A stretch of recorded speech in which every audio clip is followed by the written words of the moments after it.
Hello. Hello. This is, what is this thing on? I suppose it is. This is Jungle Jim.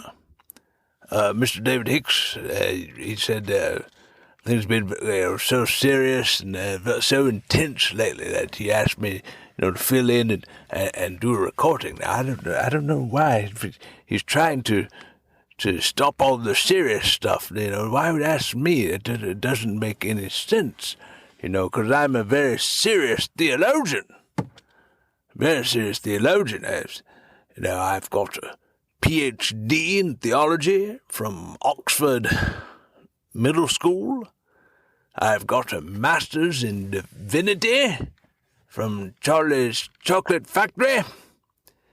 And while at Lipscomb University, I minored in New Testament Greek, after which I majored in forgetting it. And so, I go to Woodmont where Mr. David goes, and, of course, Mr. David said, "Hey, Jungle Jim!" I do a great impersonation of his voice, don't I? I've got that dude down pat. Yes. But anyway, yes, he called me up and said he wanted me to do one of these recordings, and, we worked together in Celebration Station, the class for the 4- and 5-year-olds at Woodmont, and of course they stuck me with the 4- and 5-year-olds after hearing about my great credentials and intellectual capacity. Now, I've kind of thought they might place me with, I don't know, the adults, but for some reason they thought I was better fit for the 4- and 5-year-olds. That's just go figure. But they must be very brilliant, these 4- and 5-year-olds. For someone of my great intellect to be placed with it. But I digress. Let's move on, sir. I wondered what I should share with you, and when Mr. David said, maybe a Bible story, and I thought, well, yes, that's very important, very true, because I find it very sad nowadays when I try and tell Bible stories to people. They don't know the stories. It's like the knowledge of the Bible has gone completely away. For example, when I try and tell them about the first man and woman, Madam and Steve, they look at me like, Jungle Jim, who are you talking about? They look at me like we have no idea what you're saying. And so, I find it to be very sad that people don't know the Bible stories like they used to. And so, I thought today I would share with you one of the very first stories of the Bible. That story of the first man and woman. And, actually, if we're going to start at the beginning, let's do it right, In the beginning, God created the heavens and the earth was without form and void, and darkness was upon the face of the deep, and the Spirit of God moved upon the face of the waters. You see, in the very beginning, there was lots of water there, the Spirit was moving over on the water, probably using a surfboard, don't really know, but there he was, hovering over the waters, having all sorts of fun, I'm sure. And you might ask yourself, well, why was all that water there? Well, if you're about to create the entire universe in 6 days, you've got to stay properly hydrated. You might get thirsty, and so, God had lots of water there at the ready. In case he needed some as he's creating the entire universe. And so God created everything in 6 days. Now, the 6th day is the most important one, because on the 6th day, first God made all the land animals and the creepy-crawly things and the stuff that goes on the land. But then he made man and woman in his own image, in his own likeness. And he gave them authority over all the beasts of the field, the birds, the air, etc., etc. But the Bible actually goes into some detail as to how God did this. You see, at first he made just a man. He took dirt and made the man's body. And then he breathed into that body the man's soul, the man's spirit. And the man became a living being. And so, from dirt, God made the man. Now this explains the great mystery as to why 98% of all men have dirty minds. They struggle with having a dirty mind. What else can you expect? That's what we were made from, And so it's a terrible unintended consequence, I suppose, but, it's just we men, we just got something we struggle with. And please, ladies, please forgive us. I hope we are trying to do better and set our mind on better things. But when you're made from dirt, it's not easy. Well, God made that first man. And he said, and this was the first time we hear God saying this, it's not good. It's not good for the man to be alone. And so God did something very interesting. He made the land animals and he brought them before the man to see what the man would name the animals, and that would become the animal's name. But also to try, so Adam could, Madam and Steve, excuse me, Adam and Eve, that's the first two people, old Jungle Jim, silly man me. But anyway, he brought before Adam, that is, all the different animals. So Adam could also find a helper. And, God knew he wouldn't find one, but I'm sure. But he wanted Adam to realize this. And there were some good candidates. The porcupine had a sharp wit. The kangaroo really knew how to hop to it.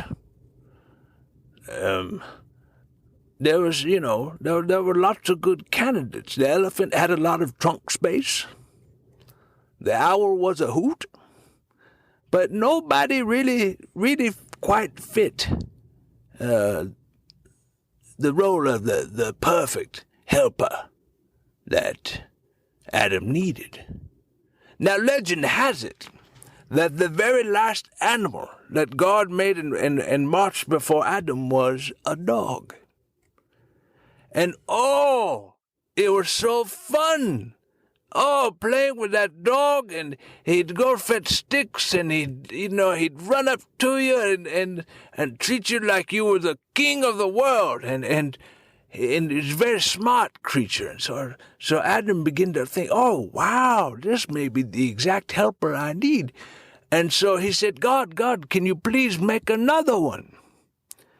And God did. And then Adam saw how they greeted one another. And that was the end of that. And so poor old Adam there, he didn't find anyone to be a good helper for him, not the perfect helper. Well, God, of course, he knew what to do. And so he put Adam to sleep. And then he took from Adam's side a rib, and he used that rib, and he put barbecue sauce. No, wait. No, he took the rib and he used it to make a woman. And then he woke the man up, and he brought the woman to him to be his wife.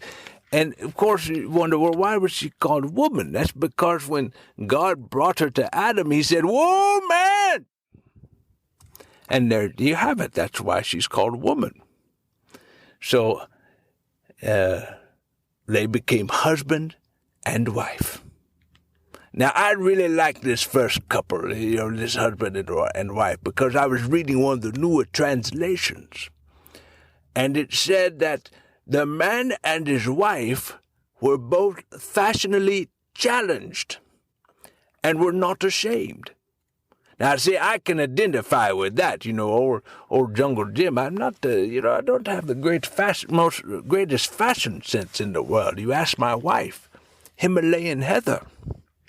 she'll tell you, oh, that Jungle Jim, boy, if I don't watch him, he'll go outside and he'll look like two halves of different pieces of taffy, all put together, some strange combination. I mean, it's just bizarre. You got to watch old Jungle Jim now. So I thank my wife. She keeps me well dressed, shall we say. But I know I don't have fashion sense, but that's because fashion makes no sense. I mean, who are these people that get to decide what everybody is supposed to wear? And if you are going to have such people in the world, why in the world did we choose people who are so fickle? They can't make up their minds. And they tell you one year, oh, this is what you need to wear. This looks great on you. And then the next year they said, oh, you know that stuff we told you to wear last year? You really look stupid in it. Well, no, this is what you need to wear. And that's fair. I just don't get it. But I digress. So yes, there was the first man and his wife, and God made a very special place in which they could live. It was a garden, a beautiful, beautiful garden, rivers all around it, trees all in it, and it was so beautiful. And they had a special name for it. It was the Garden of Eden, because it was not an odd place to live, you know. And so that's where they lived. Now, in that garden, there were two very special trees. Very special. Right in the middle of the garden, there was the tree of life. And if you ate that fruit, oh, you could live forever. You would never die if you would eat that fruit. And then there was another tree. It was the naughty tree. The tree of knowledge of good and evil. And of that tree, God had said, no touchy. For the day you touch that tree, you day to eat the fruit of that tree, you're going to die. Now, the Bible then tells us that, let me back up just a second. Let's see. I'm in my car. Let me put it in reverse. Okay, that's good. All right, I backed up. All right, here we go. Let me say that in order to explain this tree about knowledge of good and evil, you have to remember that this man and woman, Adam and Eve, they were innocent like children. They were old enough to be married, but their minds were childlike.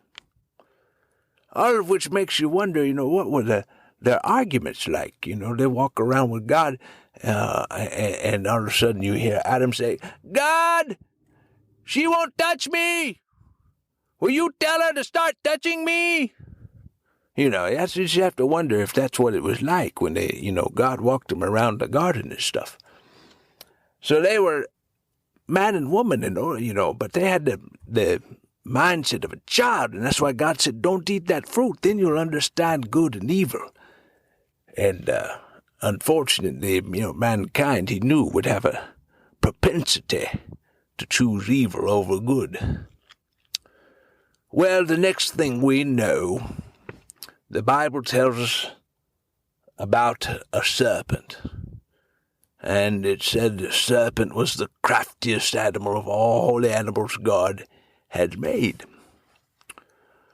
And that serpent came up to Eve.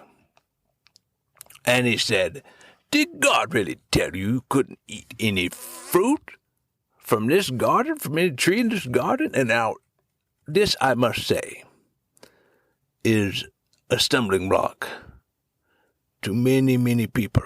Because, you try and talk to a serpent nowadays, and then they won't say anything to you. Maybe give you a little hissy hiss. But that's about it, the snakes don't talk. And so, when it comes to the story of the snake or the serpent talking to Eve in the Bible. They want to say, well, this is proof the Bible's not true. It's not, it doesn't mean what it says. You can't trust it. And, well, now let me say, there's a few plausible explanations for this. Some people think that the serpent, wasn't just any ordinary serpent. It was Satan in the form of a serpent. I don't know about that. Others, we have stories in the Bible about, God. Well, a story in the Bible about God opening the mouth of an animal so he could speak. It was a donkey. In fact, it was Balaam's donkey. You see, in the story of Balaam's donkey, Balaam was on the road and he was traveling, and he had upset God mightily. He was hired to go curse God's people. At first, he wouldn't go.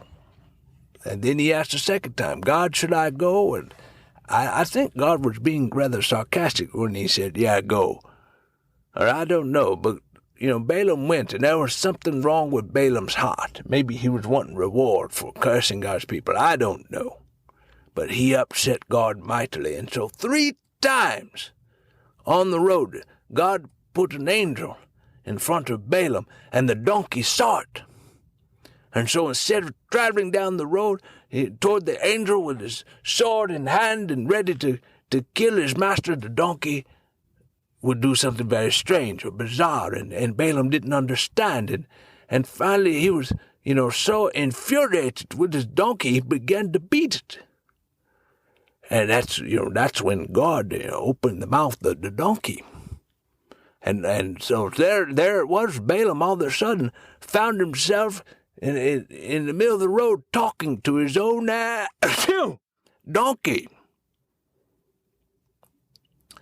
And it must have been a very strange sight indeed. But, the donkey just like, why are you beating me? And then God opened Balaam's eyes, and he saw the angel, and he's very sorry.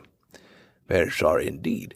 And so perhaps God or Satan opened the mouth of the serpent to be able to speak.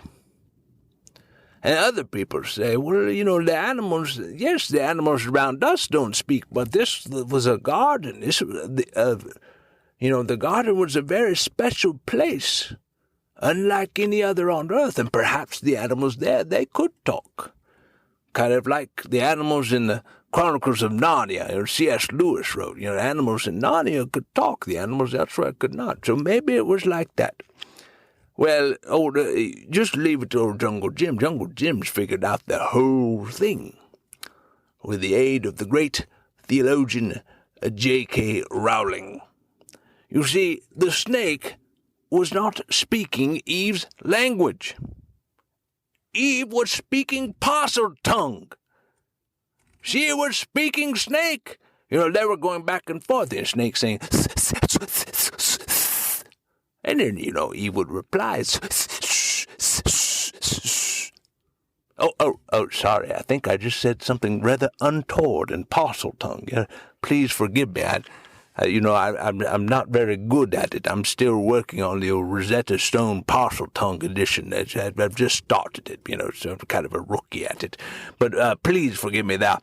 Anyway, so they were going back and forth, and the serpent, he's feigning ignorance. God tell you couldn't eat from any tree in the garden? He knew better. Well, Eve answered, we can eat from any tree in the garden. We just cannot eat from the tree that gives knowledge of good and evil. We'd eat it from that tree, we're going to die. Oh, and the serpent said, oh, you won't die.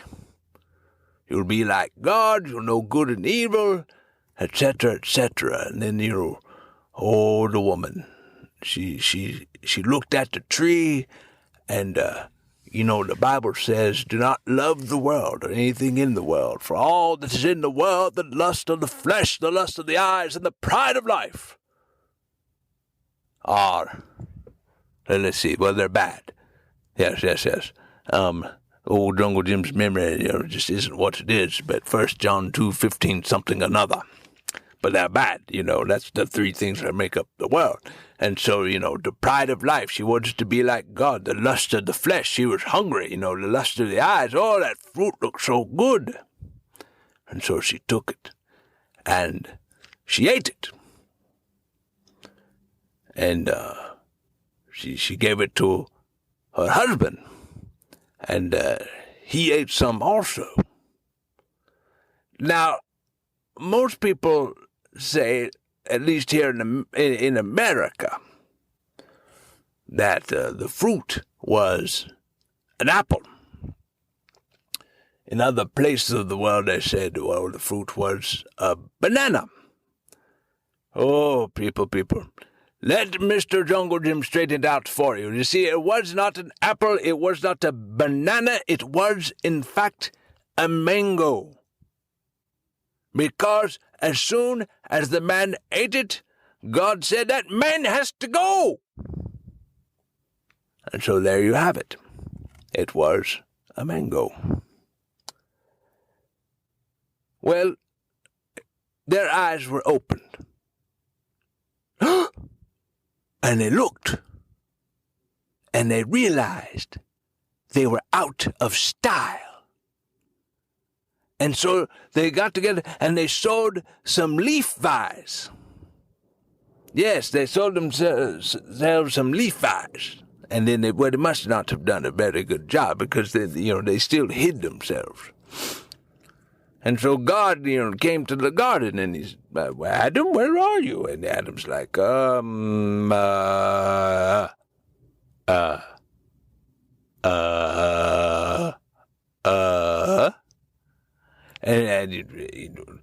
And finally he says, I was naked, so I hid myself. And God said, who told you you were naked?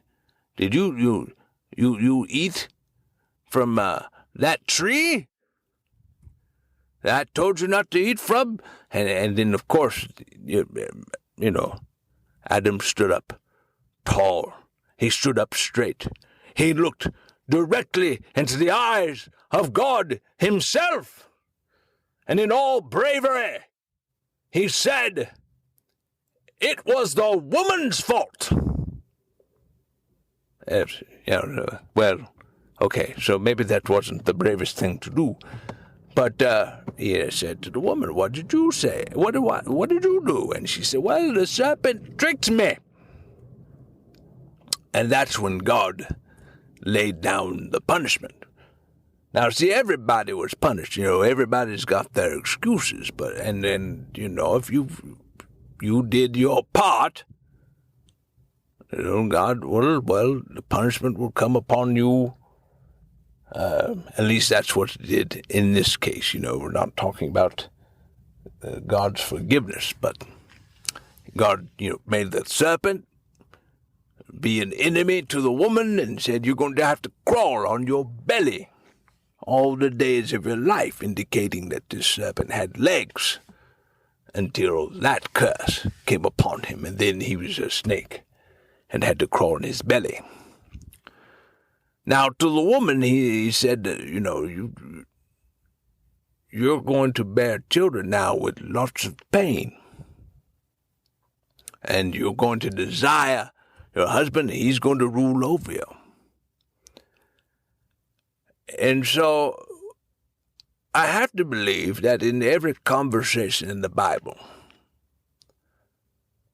we don't have everything that was said. We don't have all the words. We don't have all the sentences, so to speak. We've got just the most important segments of the conversation.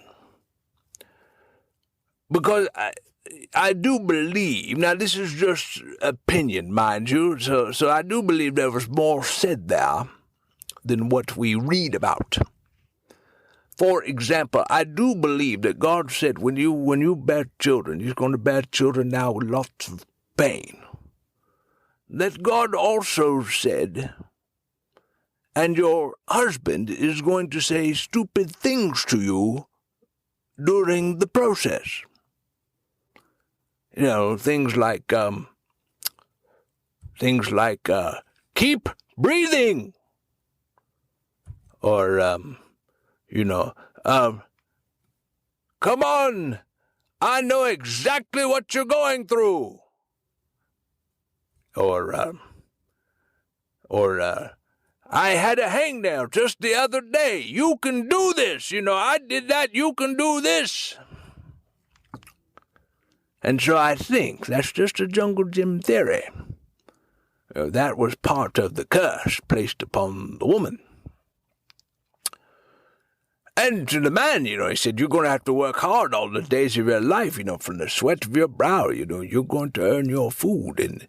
And I made you from dust to dust. You're going to return. In other words, he wasn't going to get to live forever. Now that he knew good and evil, no. And, but, as I theorized before, I think there was more said than just that. Because I also believe, and this is just theory, that God said to good old Adam there, he said, now you heard me say to the woman that I'm putting you in charge. You're going to have the rule of the house. Well, don't get too prideful with that, because I am also giving her about 1,000 different ways to get what she wants, and you're not going to have a clue about any of them. So there you have it. Gave the rule to the man, gave the power of manipulation to the woman, with a little stupidity also added to the man. But like I said, that's just theory. Don't go quoting me on that one, And so God, knowing the situation, knowing that now mankind would be more inclined to evil than good, said it's not good for man to live forever. And so he banished them from the garden, blocked the way to the tree of life with an angel and a flaming sword that turned every which way. And, who knows what else he might have used. Maybe a few running CDs of Britney Spears music or something, just to deter anyone from going that way. I don't know. But he blocked the way, and man could never return.